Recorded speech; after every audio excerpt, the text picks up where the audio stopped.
Hello, this is Shelley Bailey, and I present to you my Global Market Expansion Analysis Plan for our company's flagship product. My organization has designed and produced a luxury bag for the global market. We have designed the bag to be unisex and appeal to those of every class, but with the focus being on the luxury brand. Throughout the presentation, I will reveal our factor analysis location recommendation, the do good audit for that recommendation, and our marketing strategy. We will begin with the factor analysis for the two potential markets.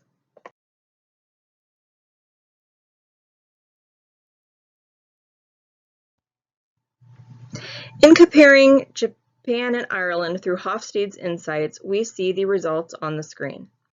Ireland scores low in power distance but high in individualism, and the people in Ireland believe that inequality should be minimized and that people are individuals and should be self-reliant and able to take care of themselves. They are also an indulgent culture and place a high degree of importance on leisure time and spending money as they wish. Japan is quite different, and instead of scoring high in individualism and indulgence, they score higher in power distance, masculinity, uncertainty avoidance, and long-term orientation. Japan is a hierarchical culture, meaning that they are conscious of their spot within the hierarchy in the social setting, and they act accordingly. Scoring low on individualism points to Japan being more of a collective culture, meaning that they are easily influenced by their peers. Japan scores exceedingly high in masculinity, meaning that they are a very competitive culture. That, combined with the lower score for individualism, means that there is a lot of competition between groups. Scoring high in uncertainty avoidance and long-term orientation means that the Japanese culture is not certain that they will live long-term. They have learned to prepare themselves for catastrophic events and therefore are somewhat more thrifty and very ritualistic. There are rituals for everything, and how one should look and behave at these rituals is taught. Japan also scores low in indulgence, meaning they are not a culture that buys whatever they want. They have restraint and only buy if necessary. As we can see, the Japanese culture is very competition-driven, much more so than Ireland. For the Japanese market, the luxury bag may be something that would be coveted and something that the upper class would be easily to get, and then the other classes would strive to gain access to. This would help us in the long term, as this would create that competition that we so often see in the Japanese hierarchical culture. Japan is not as worried about political risks as Ireland might be.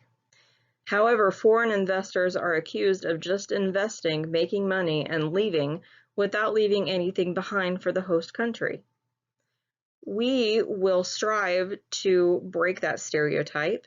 We will build a factory, train employees, and leave the country with a continued promise that we will help deliver on the product while leaving them with a new skill and a new factory.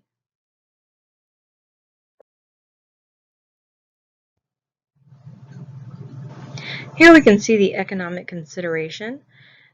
The GDP in Ireland is currently sitting at 504.18 billion, while Japan sits at 4.94 trillion.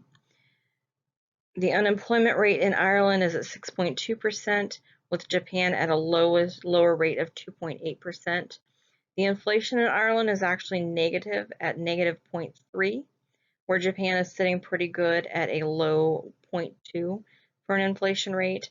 And the current exchange rate for Ireland is 0.7448 to the USD, as opposed to Japan sitting at 131.146 exchange rate with the USD. Ireland's economy has seen decreases and increases over the years. The GDP is still increasing, but it's still not considered high, while the inflation and unemployment rates have both increased in recent years.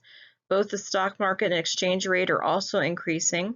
This is both good and bad, as the rate of return might be good, but it could also mean an increase in costs that would need to be figured into our budget. As for Japan, the economy is looking fairly strong. While we've seen the ebb and flow of the GDP in recent years, they're still sitting near the top in the trillions. While the unemployment rate has increased slightly in the last few years, it's still considerably low and is steady at this time. The inflation rate is decreasing while much of the world is seeing a record high inflation. Real interest rates have decreased and rates of return on the stock market have also increased. We've also seen a steady increase in the exchange rate, which could mean higher costs but also mean a high rate of return.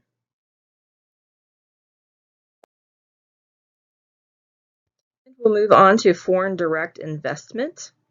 Ireland has been working on increasing their FDI. They've been working on increasing employment creation by encouraging foreign-owned companies to enhance and research development activities and to deliver high-value goods and services. Ireland has a low corporate tax rate of 12.5% for all domestic and foreign firms, as well as a strong exporting sales and support platform to the EU market of 500 million consumers, as well as other global markets. Japan has also been working to increase their FDI. They have been working on improving living and business conditions. They have doubled those FDI stocks to 35 trillion yen by the year of 2020. And their plan of action was to attract more foreign companies to invest in Japan and improve living and business conditions for the foreign workers in that country. They did reach their goal in 2020, and they've set a new goal to double the current inward FDI stocks to 80 trillion by 2030.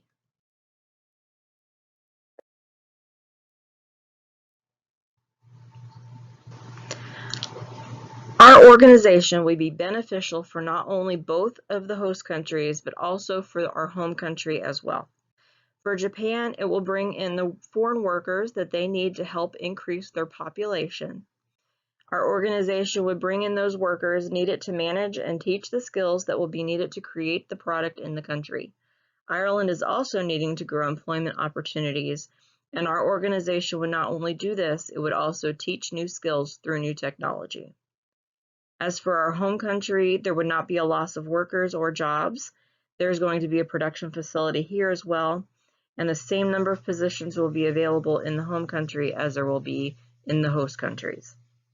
Our home country will also supply workers to the host countries, which will give them a new cultural experience as well as the ability to further their skill set by teaching. The balance of payments effects would be in Japan, our organization will help to increase the current low merchandise deficit by creating new industry and export opportunities for the country to take advantage of. In Ireland, our organization will create exports, but will also create imports of all components of the product. This will allow the highly skilled employees in the country to produce and market the product in their own country, as well as taking advantage of exports. Our home country will benefit as well, as we will need to export all of those components to the host country, which will create a large export surplus benefiting the country. As for competition and economic growth, the biggest thing that will help to create competition in the host country is that the product will be created with components that are not readily available in that country. All components will be exclusively exported to the production facility, and this will create competition for the companies that simply make the product with materials available and sell it in the country. Our home country will also see export surplus, and as the product will be superior using only the best components available, our host country will also see an export surplus, as they will reap the benefits of being able to export that product to countries that our home country may not be able to export to. Moving on to host country costs, the adverse effect on competition is that the product will create more competition instead of reducing it. And by using imported components and creating a similar product as what's already sold in the country, it will automatically create competition. Our strategy is to make sure that the competition is not blown out of the water. We want to produce the best product, but at the same time not create a monopoly on it. The product will be the same, but different. There will be adverse effects on the balance of payments, as there will be some concern that the country will have more imports than exports, as all components are imported and produced There will be a large number of imports, but that should be balanced by the export of the completed product and the sale of the product in the country. As for national sovereignty and autonomy, there's going to be a small dependence on our organization as all components are imported, but the goal is to teach a new skill and have an industry in each host country that can grow with local workers. As for the home country costs, our home country will benefit monetarily from the export surplus as well as through new employment and cultural growth opportunities. Our employees will learn new skill sets by training and maintaining the facilities. They will also learn valuable lessons in diverse cultures by living in a foreign country and working with the native workers on a daily basis. Of course, all of this does not come without giving. There would be quite a large capital expenditure as we're talking about building 3 complete facilities in different countries. This would include the building components, recruiting employees, and training employees, as well as all of the equipment needed to produce the product. There would not be a loss of employment as there would be the same number of positions open at all facilities, as well as some extra positions for management in the host country. Our goal would be to eventually have the staff in the host countries to be able to maintain their own facilities, and the home country would then gain the management that was originally in that host country. There may also be a little bit of a political impact, but it shouldn't be much at all. The export of the product in the host country would be to countries that we do not have a trade relationship with, but that the host country does have. There would be no exports by the host country to countries that the home country has a trade agreement with. At the end of the day, this would really be a win for both the host and the home country, and a good way for both to make money and gain that important FDI. Moving on to competitive forces and national competitive advantage. I'm going to begin with Ireland and the threat of new entrants ranking. I ranked the barriers to entry, economics of scale, access to distribution channels, and industry growth rate all as pretty low risk, based on research that I did stating that Ireland is in the process of improving their infrastructure to be able to add an additional 1 million extra people by the year 2040. They will be luring foreign companies to invest in the country and bring their companies with them. There are some heavy luxury brands that are imported into Ireland already, so I am a little worried about product differentiation and the cost of buyers switching brands, but I don't believe there would be such a rivalry that one would not be able to enter the market. There are only currently 2 manufacturers of luxury bags in Ireland, so the market's definitely not saturated. And that luxury market in Ireland is expected to grow 4.97% by the year 2028, with that largest segment being in luxury fashion. The competitive advantage for Ireland is that there's only 2 manufacturers of luxury handbags in the country at this time. In Japan, breaking into the market may be a little bit more difficult process. I have ranked all the categories dealing with this as a fairly high risk. There are many rules and regulations that need to be followed in Japan, as well as a completely different business culture and etiquette than what we're used to in the US. Another issue that we may run into is the language barrier. We do have some contacts in the country, so while I did rank this as a significant risk, I think they would be able to bypass that barrier. As for the rest of the new entrants section, I ranked most of them in the moderate area because the cost to establish a business in Japan is fairly low, only 120,000 to 130,000 USD for a subsidiary in Tokyo. As there are only 13 luxury brands in Japan and they make the majority of their money in exports to other countries, I believe that adding a 14th brand would not be an issue. I did rank the size of the competitors as significant risk because they are established brands and it might be a little harder to convince that consumer to switch brands. The luxury goods market in Japan is expected to increase annually by 4.94%, and although the largest segment is in prestige cosmetics and perfume, I believe that this is something that goes hand in hand with that segment. Because of this, I rank strategic stakes and product differentiation as average. I had also researched and read that the handbag market in Japan is expected to grow with a CAGR of 6.48% between 2021 and 2026. Distribution and marketing is going to be the key factors, and the product will be marketed offline in shopping malls and outlets. This will help to differentiate us from the competitors who are looking to market mostly online.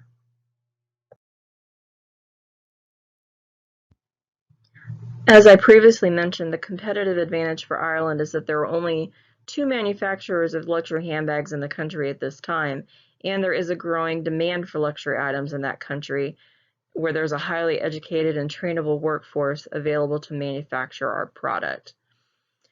As for Japan, there may be some more competition in Japan, and there's a little bit harder of an entry, but with the connections we have, I believe we'll not only be able to enter but not have any problems at all. The cost to start up a business in Japan is lower than in Ireland, and I believe once established, the profit would be greater as the business is also less to maintain there.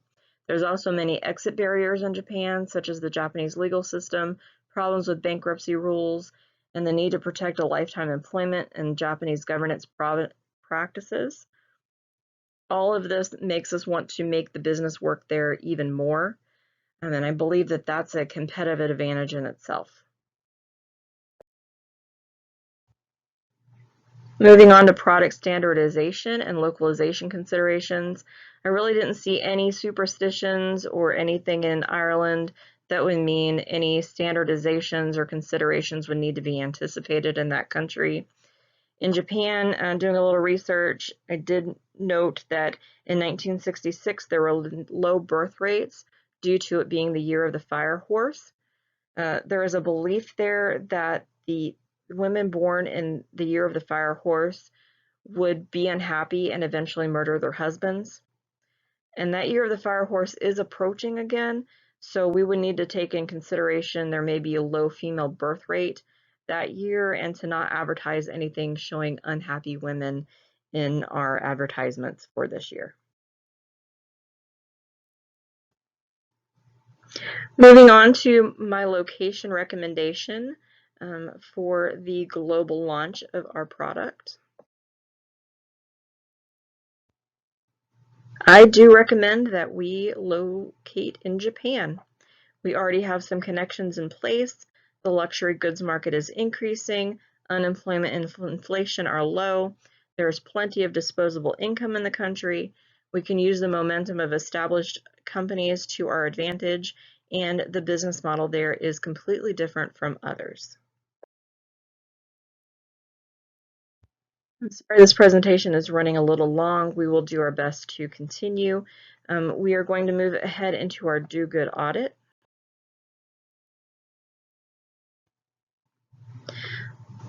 Corporate social responsibility was adopted in 2003 in Japan, but it didn't become popular until about 2005 to 2006.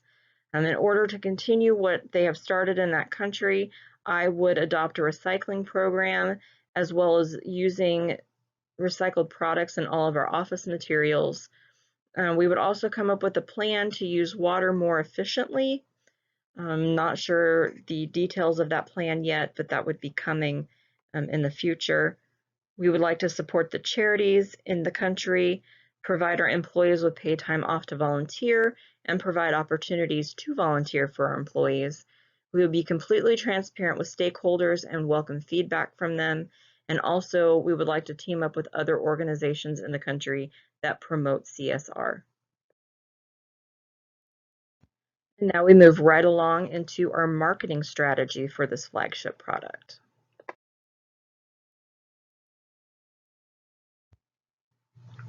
The product that we have chosen to design, produce, and market in the country of choice is a luxury bag or backpack. I'm not concerned about the product itself as much as I am about making our product stick out from the competition. We have contacts with Hybe Entertainment in South Korea, and they have a lot of artists that promote in Japan as well. We've been in contact with them to see if to have some of their popular artists that are working in Japan now to model the bags and carrying them around for the paparazzi to take photos of. This will help break into the market with a bit of an advantage as a new product in the country. We will be taking full advantage of 3D billboards and our celebrity models in both Tokyo and Osaka. Please see the example of a billboard with the cat right there. It does look like it is 3D and is jumping out at you when that is running. We'll also be working with a couple of the more popular shopping centers to get our bag featured in the front of their stores so that it's more visible. And we'll also be having a celebrity backing the brand, and that will also help with getting that more visible into the market. The average price of a luxury backpack in Japan is about 30,000 yen to the ultra luxurious brand name of 120,000 yen, which is about $300 to $1,200 on the high side. This appears to be for what's called a randosoru, which is marketed more for school children to carry to exclusive schools. We'll be pricing our product right in the middle of that at about 66,000 yen, which is about $500. That way we can get more into the adult market and maybe the teenage market. If the product sells well at this midpoint, we can look at producing a lower level design for 30,000 yen, about $300, and then a higher end version at the 120,000 or 1,200, using various materials that will help keep our costs down. We will definitely be sure to advertise on TV and radio ads, as well as online and in-store. The 3D billboards will make us feel as though the celebrity endorser is standing right in front of us, making the bag even more irresistible. We're also looking at doing an in-store fan event with our celebrity, as well as including an autographed album with each of the first 500 bags sold. Due to our relationship with the label, we'll not need to purchase the albums, and the fan event will be seen as free advertisement for the artist, so there would be only the expense of setting up and tearing down the event. It's our hope that once the artist has endorsed the product and has been seen with it for a while, the desire for the product will increase within the upper class, and that will spiral down to the lower class as well. And at that time, we'll invest in the lower end version of the bag and keep the momentum with an exclusive bag at the higher end.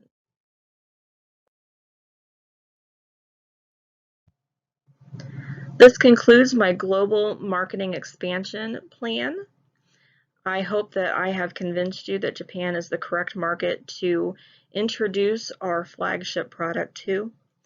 If you have any questions, please feel free to ask them at this point.